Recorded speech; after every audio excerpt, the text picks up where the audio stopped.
And we're back to learning Illustrator in here, day 156. Let me show the basics of the mesh tool. We'll create a rectangle, and if you activate the mesh tool, U is the short key. You can left click and this creates a grid.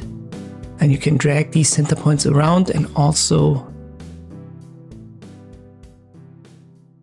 the handles. So I misclicked here, let me press Ctrl Z. With the handle you can adjust the angle here. It gets interesting when you start dragging around these corner points, because now you're transforming your object. So that's one way to use it. You can transform any object with it.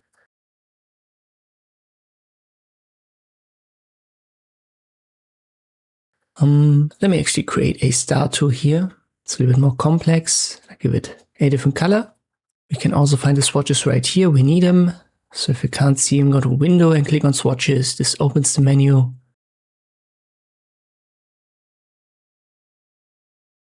Now we reactivate the mesh tool and I left click on it to give it a mesh.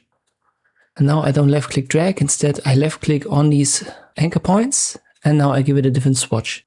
And you can see this gives it a different color, but only in the area where this specific node is. So the grid now determines where this new color ends.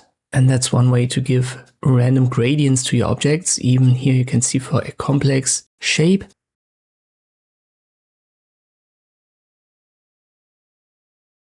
Star tool wasn't actually the best one to show it. My mistake. Because you can see if I use it and I give it just one mesh in center, it's already so complex that we're going to get a couple of sections.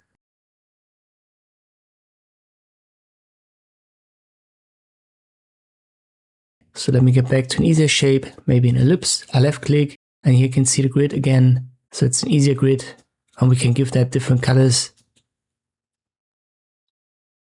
And then it blends with the color that was there before, the orange color in our case. So if you need a very specific gradient for a shape that you've got, the mesh tool is actually what you want to use.